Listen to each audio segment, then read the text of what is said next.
Imagine a typical, loving mother and wife.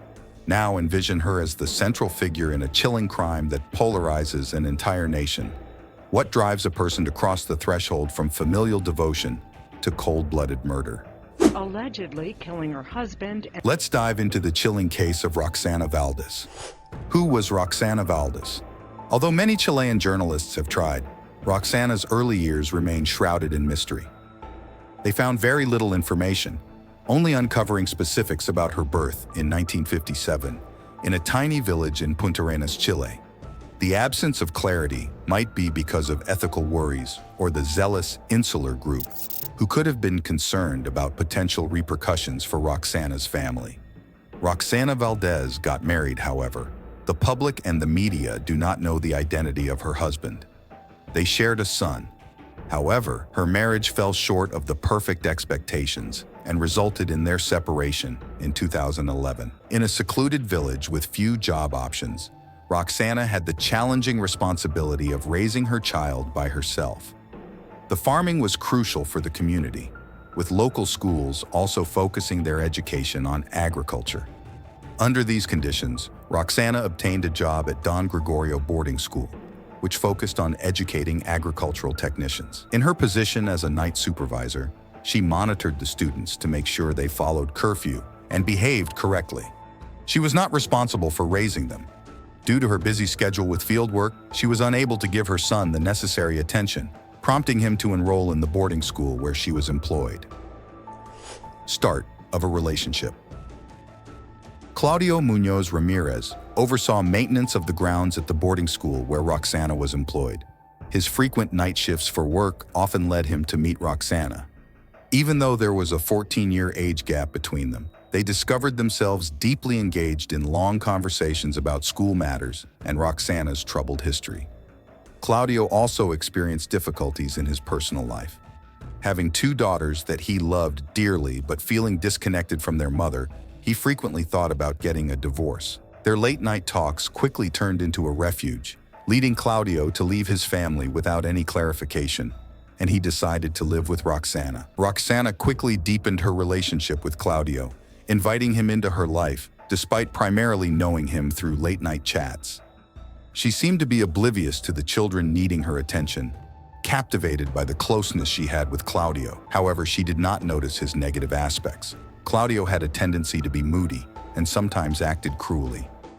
It was unclear in the early days of their relationship which of them, Roxana or Claudio, possessed the greater cruelty. The family business Claudio had his initial major outburst while participating in a boarding school community cleanup day.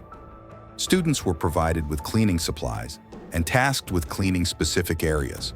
Of course, some people were not in favor. Claudio, responsible for maintaining cleanliness, became angry and warned the uncooperative individuals that he would punish them physically when there were no teachers present.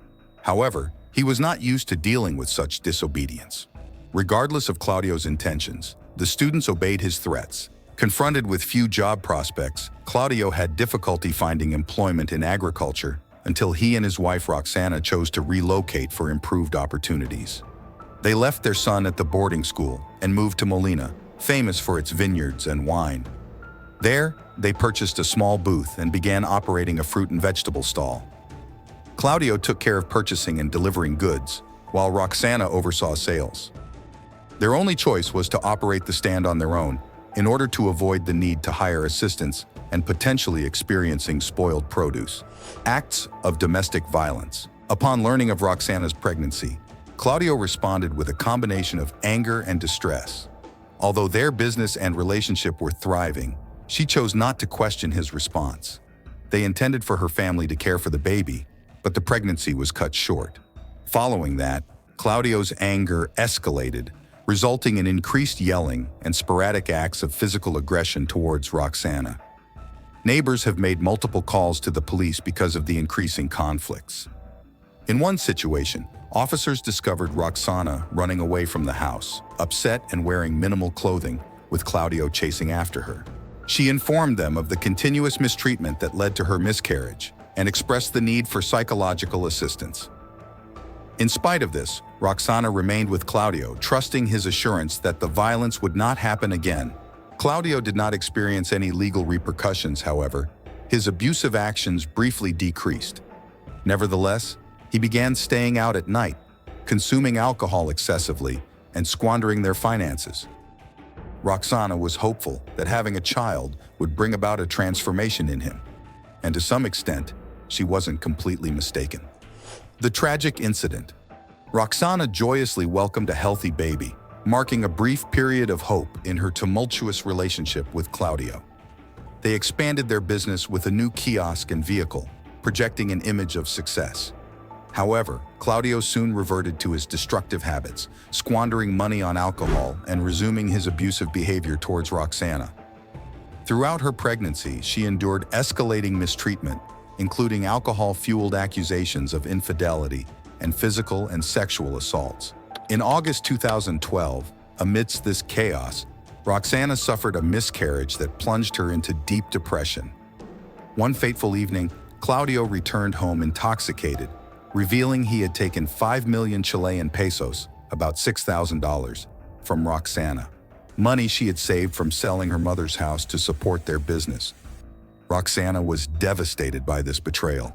Confronting Claudio about the missing money, Roxana, feeling desperate and hopeless after years of abuse, grabbed a gun she had purchased for self-defense.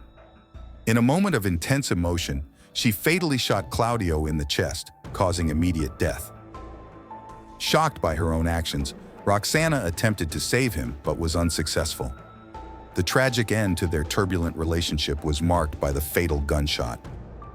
During her testimony, Roxana admitted she hadn't intended to intimidate Claudio with the gun, but rather to end his life, a decision that continues to haunt her. Disposing off the body, Roxana was deeply concerned about the potential impact on their daughter if she were imprisoned for shooting Claudio. She decided to dispose of the body and report him missing, knowing that his frequent disappearances were known to the police. Roxana used kitchen knives to dismember the body, then boiled the parts while playing with her oblivious daughter. She packed the body parts into separate containers and loaded them into her car to scatter in St. Lucia, but couldn't bring herself to do it. Roxana returned home with the bags, hiding them in the garage and cleaning her car with bleach. She visited Claudio's relatives, lying about his disappearance, and her mother noticed her odd behavior. Despite her bravery in committing the crime, Roxana couldn't bring herself to dispose of the evidence, fearing being caught by the police. She struggled with her actions and attempted to maintain a sense of normalcy for her daughter while dealing with the aftermath of the murder. Her calculated approach and internal conflict showcased the complexity and desperation of her situation. The aftermath. In the peacefulness of her mind, Roxana felt consumed by feelings of guilt and desperation. She confided in her brother, sharing all and presenting him with the incriminating proof that had been kept secret. Surprised by what she admitted, her brother begged her to surrender to the authorities. Later that same evening, Roxana showed up at the police station, quickly resulting in her being taken into custody.